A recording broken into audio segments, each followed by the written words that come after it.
Be Finn, 28, writing software for a living. Days run on a simple script. Push code, lift weights, unwind with a small, familiar circle. Nothing chaotic, nothing lonely, just steady. I'm not the type to work a room, but I'm fine where I am. Roughly a year back, I get introduced to Nora through a shared friend. She's 26, works at a nonprofit focused on helping people who actually need it. First meeting hits way harder than expected. Sharp mind, confident, speaks with purpose instead of buzzwords. We end up talking way past polite conversation territory. She carried this intensity that pulled you in without trying. Everything about her felt sincere, like she actually believed in improving things instead of just complaining about them. That honesty hooked me. It stood out against the usual background noise of apathy. We started dating, and the first couple of months were amazing. The kind of relationship you see in movies and assume is fake. We were super compatible, had great chemistry, and were always exploring new things together. She introduced me to new music, new food, new ways of thinking about things. Her perspective was heavily influenced by modern feminist theory. At first, I found it interesting. It wasn't something I'd spent a lot of time thinking about, and I'm always open to new ideas. She would point out tropes in movies or themes in songs, and I'd be like, I never saw it that way. It felt like an intellectual exercise, a cool quirk of her personality. I considered myself a decent, respectful guy.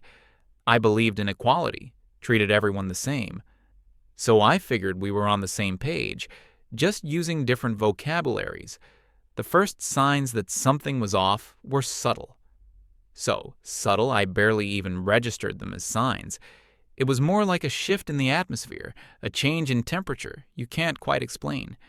We'd be having a great day, laughing and joking around. Then I'd say something innocuous. Something I've said 1,000 times in my life without a second thought.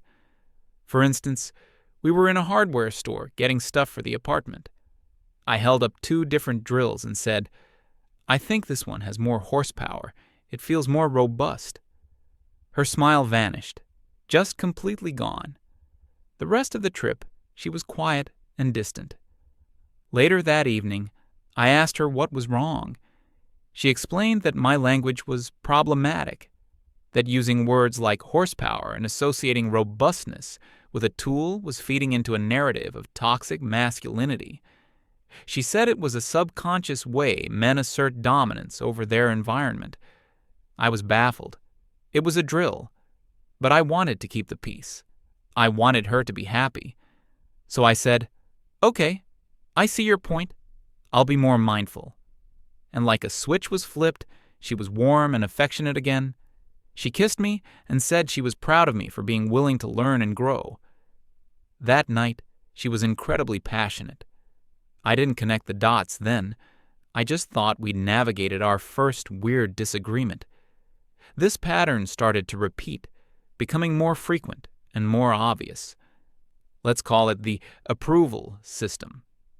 My level of correct thinking directly determined the level of affection I received. It was a complex, unwritten rule book that was constantly being updated without my knowledge. One evening, we were watching a classic action movie from my childhood. I made a comment about how cool the main hero was. Mistake. That triggered a 45-minute lecture on how the hero represented a savior complex, and his stoicism was a textbook example of emotional stunting, glorified by the patriarchy. I tried to argue, just for the sake of discussion. I said, or maybe he's just a quiet guy who's good at his job. The temperature in the room dropped to freezing. She didn't speak to me for the rest of the movie. When we went to bed, she lay perfectly still on her side of the bed, a rigid wall of disapproval. I knew I wouldn't be getting so much as a hug. A few days later, we were talking about our jobs. I listened intently while she described a difficult situation with her boss. I validated her feelings, told her she was right to be frustrated, and used some of the terms she taught me. I mentioned that her boss's behavior sounded like mansplaining. Her eyes lit up.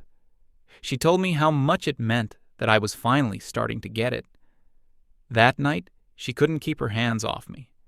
I was the perfect, enlightened boyfriend. I had passed the test and was being rewarded for it. It became a constant draining calculus. Before I spoke, I had to run my words through a mental filter. Will this be interpreted as toxic? Does this support a harmful stereotype? Is this the correct opinion to have? It was exhausting. Our relationship stopped feeling like a partnership and started feeling like a probationary period for a job I wasn't sure I wanted.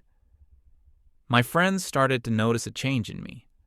One of my oldest buddies, a guy I've known since we were kids, pulled me aside one day. We were working on his car, something we used to do all the time. He asked me why I'd been so quiet lately. I tried to brush it off, saying I was just tired from work. He didn't buy it. He said, "Dude, you're walking on eggshells. I've never seen you like this." I couldn't really explain it to him. How do you tell your friend that your girlfriend is withholding affection because you use the wrong adjective to describe a power tool? It sounded insane when I thought about it. So I just said we were going through some stuff. The control wasn't just about big social issues. It seeped into every corner of our life.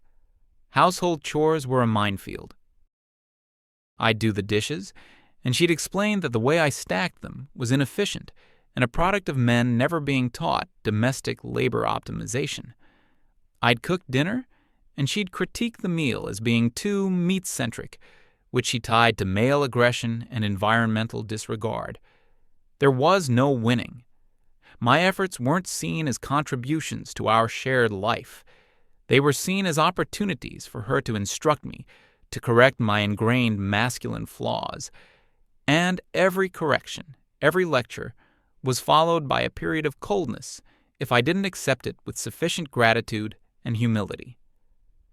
The intimacy in our relationship was no longer a spontaneous expression of love and desire. It was a currency. It was a reward. It was a tool for a behavior modification. If I was a good boy and parroted her opinions back to her, I was rewarded. If I was a bad boy and expressed an independent thought, the reward was withdrawn. There was a part of me that knew this was wrong, deeply wrong, but there was another part that kept trying to justify it. I'd tell myself that she was just passionate, that her intentions were good even if her methods were flawed. I'd remind myself of the amazing person I met in the beginning and hope that she was still in there somewhere. I was in love with the memory of a person, not the one who was treating our bedroom like a courtroom where she was the judge and jury. The slow erosion of my own personality was the worst part. I found myself staying silent in conversations, both with her and with my friends. It was just easier not to have an opinion. An opinion could be wrong. Silence was safe. I stopped suggesting movies or restaurants because my choices were always dissected and found wanting. My world became smaller, tailored to avoid her disapproval. And I let it happen, because the alternative was constant conflict and the cold, lonely nights that followed. I felt like a frog in a pot of slowly boiling water. I didn't notice the danger until I was already cooked. One time, her parents came to visit for a weekend. I was on my absolute best behavior. I was agreeable. I used all the right terminology. I praised Nora's work constantly. I was the model progressive boyfriend. It was a flawless performance. Her parents loved me. And for that whole weekend, Nora was the woman I first fell for. She was warm, loving, and proud to be with me. The affection was constant. The moment her parents' car pulled out of the driveway, it was like the curtain fell. I made an offhand comment about being exhausted from playing the part. Wrong choice of words. She took it as me being fake to her parents, then my support for her was just an act. Her face hardened. So that's all it was? A performance? The warmth of the entire weekend evaporated in an instant. I tried to backtrack, to explain that I just meant it was tiring to be on for 48 hours straight for anyone's parents. But the damage was done. I had revealed that my compliance wasn't genuine, heartfelt change, but a strategy for survival. That night, the frost in the room was thicker than ever. I remember lying in bed, staring at the ceiling, and feeling a profound sense of hopelessness. It didn't matter what I did. I would never get it right. The goalposts were always moving. The game was rigged, and I was the only one playing who didn't know the rules. But I still didn't leave. The thought of starting over, of dating again, was even more exhausting. And despite everything, there were still moments, fleeting glimpses of the old Nora that gave me a sliver of hope, a shared laugh over something stupid, a moment of genuine connection. Those moments were just enough to keep me hooked. They were the crumbs she dropped to keep me following the trail. Looking back, it's so clear. Her entire worldview was built around power dynamics. She saw patriarchy and systemic oppression everywhere. And instead of creating a relationship that was an escape from that, a partnership based on trust and equality, she replicated the dynamic in our own home. Only in her version, she was the one with the power. She wasn't trying to achieve equality. She was trying to achieve victory. She didn't want a partner. She wanted a convert, an ally who would follow her lead without question.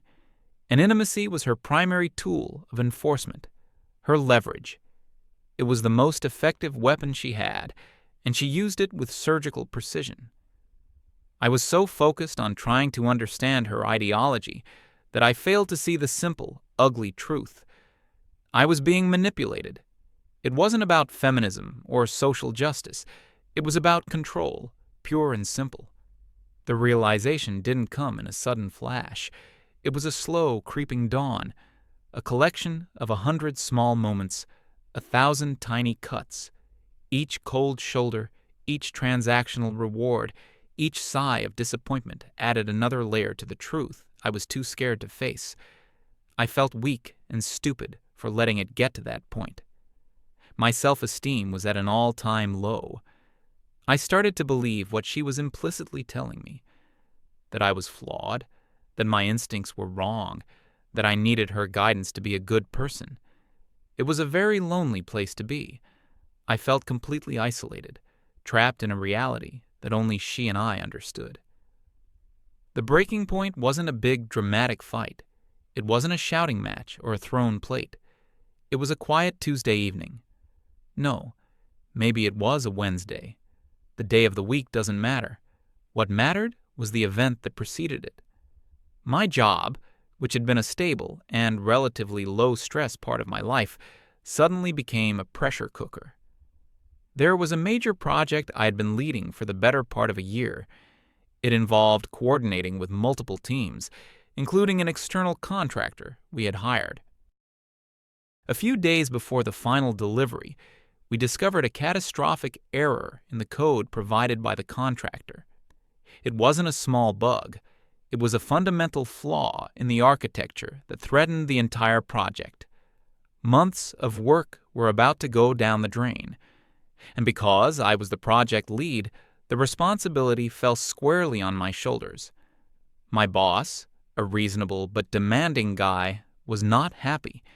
He made it very clear that if we couldn't find a solution, there would be serious consequences, not just for the company, but for my career there. The stress was immense. It was the kind of pressure that sits in your chest and makes it hard to breathe. For 2 straight days, I barely slept. My team and I were working around the clock, fueled by coffee and adrenaline, trying to salvage the situation. We were in full crisis mode. I was mentally and emotionally drained. All I wanted was to go home and find some comfort, some sanctuary from the storm. I wanted my partner. I needed my partner. That evening, I walked into our apartment, feeling like a ghost. I dropped my keys on the counter and just stood there for a moment, the weight of the world on my shoulders. Nora was in the living room, reading a book. She looked up and could immediately see that something was wrong. I didn't have the energy to filter my words or prepare a correct narrative. I just sat down on the couch, put my head in my hands, and told her everything. I told her about the contractor's mistake, the pressure from my boss, the looming deadline. I told her that I was scared of failing, of letting my team down, of the potential damage to my career. I wasn't looking for a solution. I wasn't looking for advice. I was just looking for a hug. For a simple human. That sounds awful. I'm so sorry you're going through this. I was looking for support. I laid my soul bare, vulnerable and exhausted. I looked up at her, waiting for that connection, that moment of empathy. She closed her book and placed it carefully on the coffee table. She had a thoughtful, almost clinical expression on her face. She was quiet for a long moment, and then she spoke. Her words weren't a comfort. They were an analysis. She started by explaining that my stress, while subjectively real to me, was a direct result of a hyper-competitive, male-dominated tech industry. She told me that my fear of failure was rooted in a patriarchal definition of a man's worth being tied to his professional success.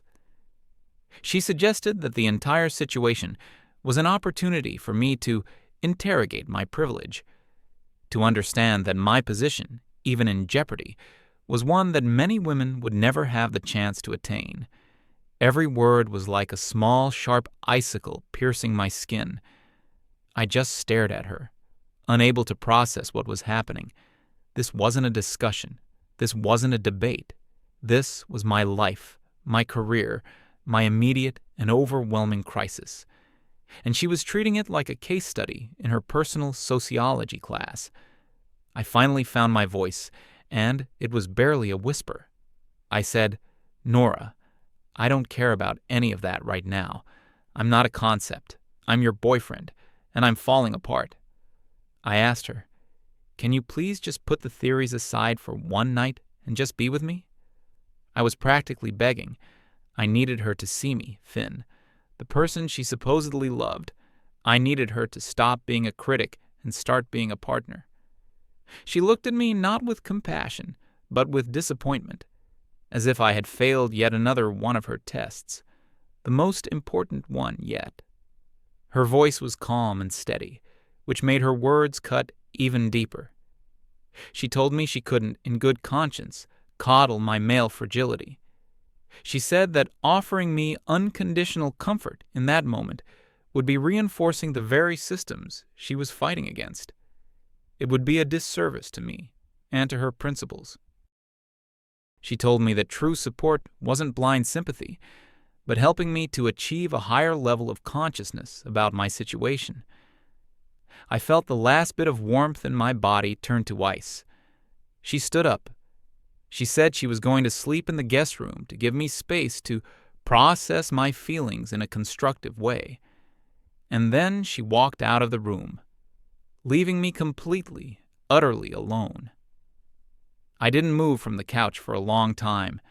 I just sat there in the quiet apartment, the hum of the refrigerator the only sound. There was no anger, no sadness.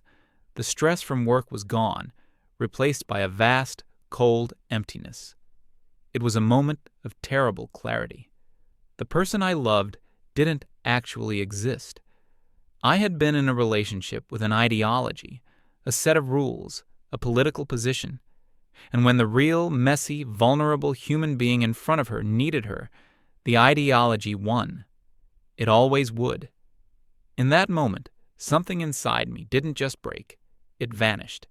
My desire to please her, my fear of her disapproval, my hope for her affection, all of it, gone. It was like a switch had been flipped in my brain, and the power to that part of my heart was cut off for good. I wasn't her partner. I was her project. And I had just been officially declared a failure. I finally understood. You can't have a real connection with someone who sees you as a symbol. You can't find love with someone who values their principles more than your pain. I sat there in the dark, and for the first time in a very long time, I felt a strange kind of peace. The game was over. I was no longer playing. I finally slept that night. It was the deepest, most dreamless sleep I'd had in months. The work crisis was still very real, but the emotional turmoil that had been my constant companion was gone. I woke up the next morning feeling a strange sense of lightness. The usual knot of anxiety in my stomach wasn't there. I got up, showered, and got dressed for work. Nora was in the kitchen, making coffee. She looked like she hadn't slept at all. There were dark circles under her eyes. She tried to start a conversation, her voice tentative. She asked if I was feeling any better about the work situation. I just nodded and said, "It is what it is. We're working on it." There was no emotion in my voice. It was a statement of fact. I poured myself a coffee, grabbed a granola bar, and headed for the door. She said, "Finn, wait. We should talk about last night." I paused at the door and looked back at her. I said, "There's nothing to talk about. You were clear about your position." Then I left. The day at work was grueling, but my mind was sharper than it had been in ages. Without the constant background noise of trying to please Nora, I could focus completely on the problem at hand. The code started to make sense. I saw a pathway, a potential solution that was complex but might just work. My team and I hammered away at it all day. For the first time in days, I felt a spark of hope about the project. I got home late that night, mentally exhausted but in a state of calm focus. Nora had made dinner, a peace offering. It was my favorite dish. She had lit candles, put on soft music. The whole scene was a carefully constructed apology designed to pull me back into the fold. A year ago, I would have melted. I would have seen it as a sign that she really did care. Now, I just saw it as a tactic, a calculated move in a game I was no longer playing. I sat down and ate. I was polite. I said, "This is really good. Thank you." She took that as her opening. She started talking, her voice soft and full of contrition. She apologized for the night before. She said she had been too rigid, too caught up in her analytical framework. She admitted she should have just been there for me. It was a perfect apology. It hit all the right notes, but the words were hollow. They had no effect on me. It was like listening to a politician read a prepared statement. I just nodded along, finishing my food. "I appreciate you saying that." After dinner, she moved closer to me on the couch. She put her hand on my leg. It was her classic move to signal that the punishment phase was over and the reward phase was beginning. She was forgiving me for my ideological failure by granting me her physical affection. I looked down at her hand, then back up at her face. I didn't move away, but I didn't respond. I just stayed perfectly still. She leaned in to kiss me, and I turned my head slightly, so her lips landed on my cheek. I said, "I'm really tired. I think I'm just going to bed." I stood up, took my plate to the kitchen, and went to our bedroom. The confusion on her face was profound. It was a look I'd never seen before, a mixture of shock and disbelief. It was the expression of a programmer who enters a command, and the computer simply doesn't respond. A system error. I got into bed and picked up a book I'd been meaning to finish. A few minutes later, she came into the room. She tried to act normal, going through her nightly routine, but I could feel her watching me. She got into bed and tried again, moving close to me, trying to initiate something. I gently moved her arm away. "Nora, I'm not in the mood. I just want to sleep." My voice was quiet, but it was firm. There was no anger, no resentment, just a simple, unshakable fact. She recoiled as if she'd been burned. She lay on her side of the bed, facing away from me, and I could feel the waves of her confusion and frustration radiating across the mattress. But for me, there was only peace. The next few days were a masterclass in her escalating tactics. She seemed to have concluded that my rejection was a result of lingering anger. Her strategy, therefore, was to demonstrate what an amazing, supportive girlfriend she could be. She made my coffee every morning. She sent me encouraging texts throughout the day about my work project. "You're so smart and capable, you'll figure this out." She took care of all the household chores without any commentary or critique. It was a full-court press of affection and support. The problem was, it was about a week too late. I saw it for what it was, not a genuine change of heart, but an attempt to repair her primary tool of influence. She was trying to fix a broken remote control by putting new batteries in it, but the receiver on my end had been completely disconnected. My team and I managed to pull it off. We fixed the code. We deployed the project just before the final deadline. It worked perfectly. My boss was thrilled. He clapped me on the back and told me I'd saved the company's reputation. The relief was incredible. I came home that evening feeling 10 pounds lighter. Nora saw the look on my face and knew the crisis was over. She treated it as our shared victory. She opened a bottle of wine to celebrate. She toasted to me, to my talent, to my perseverance. She was positioning herself as the loving partner who had been my rock through the storm. The irony was so thick I could barely breathe. She had been the opposite of my rock. She had been an extra weight, an anchor of judgment I'd had to drag along behind me. Later that night, she made her most direct attempt yet. She was confident. She had played the part of the perfect girlfriend. I had achieved my professional victory, and the logical next step in her script was the celebratory, passionate reunion. She approached me, full of confidence and desire, and once again, I gently but firmly shut it down. "I'm glad the project is done," I said, "but I'm just not feeling it." That's when her confusion finally curdled into frustration. The mask of the supportive partner fell away. Her voice took on a sharp, accusatory edge. "What is wrong with you?" she asked. "I've been nothing but supportive, and you're treating me like a stranger." I looked at her calmly. "Have you?" I asked. "Have you really?" I didn't need to say anything more.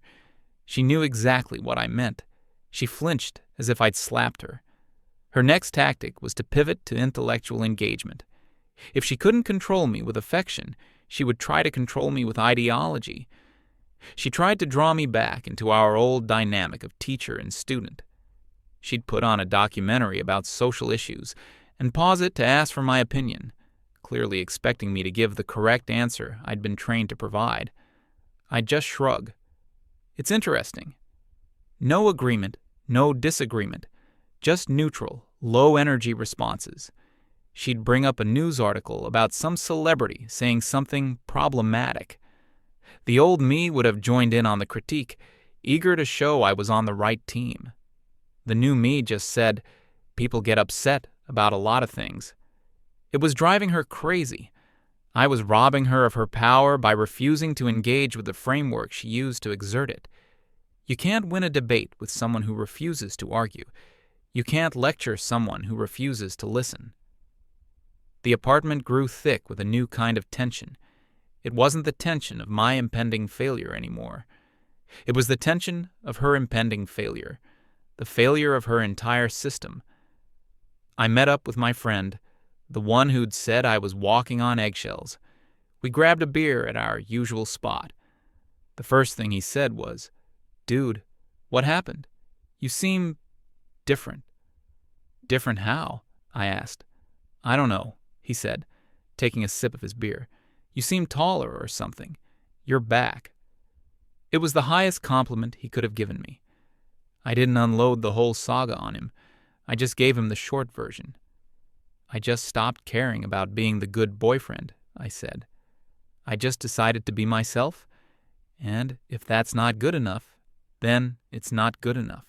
He just nodded, a slow smile spreading across his face. "About damn time," he said.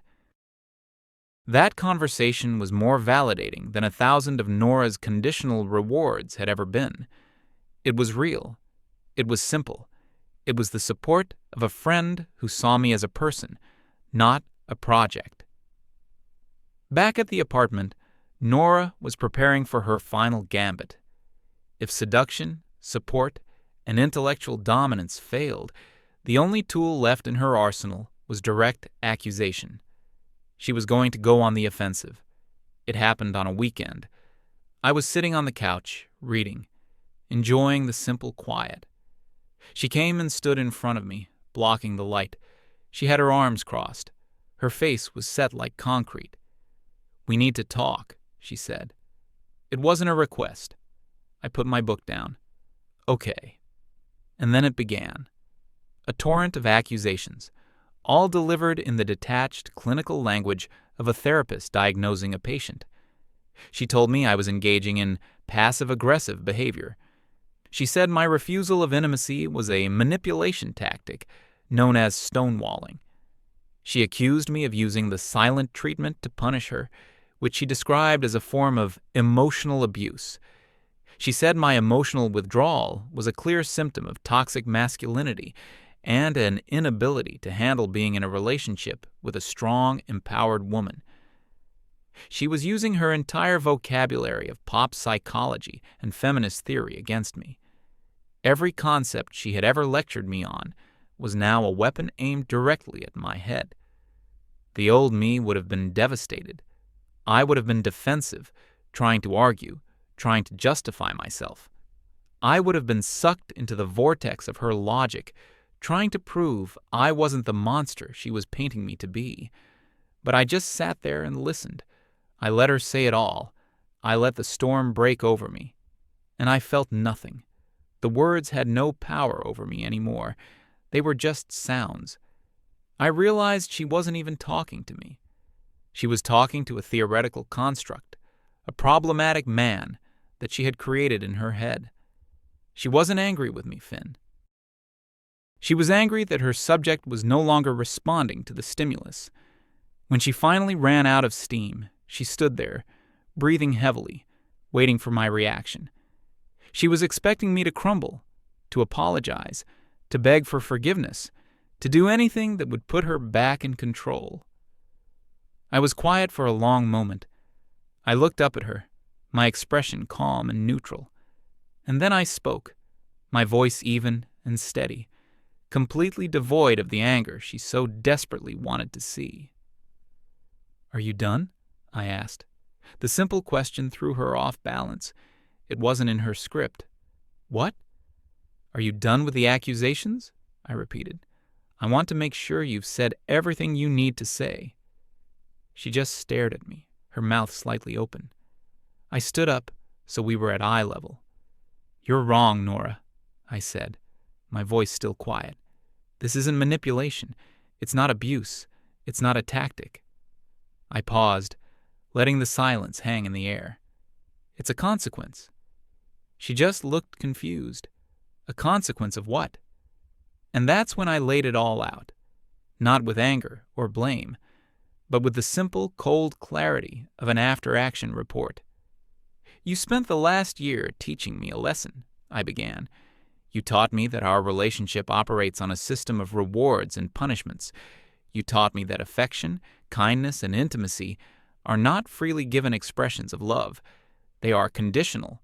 They are rewards for holding the correct opinions, for using the correct language, for behaving in the approved manner." I could see the first flicker of true understanding, of fear, in her eyes. "You taught me that my own feelings, my own struggles, are secondary to your ideological framework. You taught me that my pain is not something to be soothed, but something to be analyzed and critiqued." I took a step closer, my voice never rising.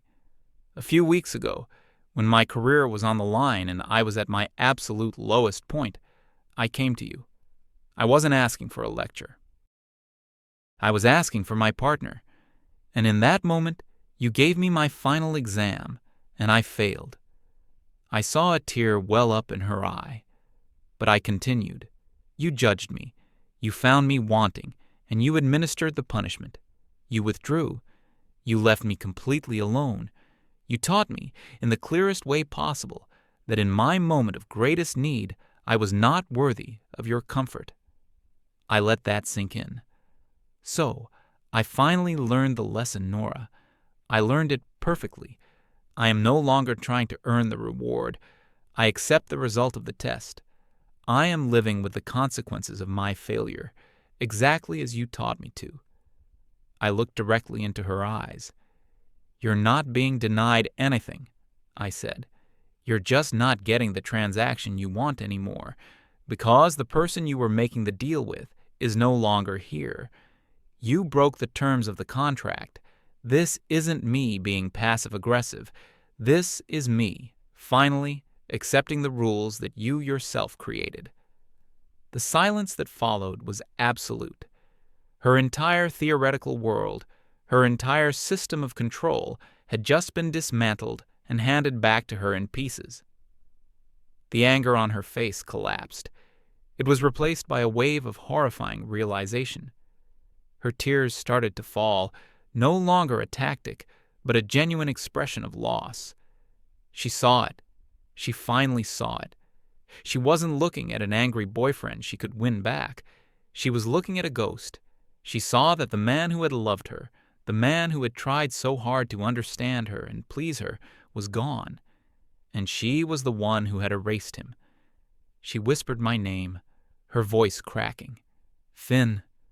It was a plea, a desperate attempt to rewind time, to undo the damage. But it was too late. The switch had been flipped. The power was off. I looked at her, and for the first time, I didn't see a teacher, a judge, or a warden. I just saw a very sad, very confused woman who had built a prison for two, only to find herself the sole inmate. I felt a flicker of pity for her, but it was distant, like watching a sad movie. There was no love left. She had traded it all for control, and in the end, she was left with neither. I turned and walked back to the bedroom to start packing a bag. The game was over, and I had won, simply by refusing to play.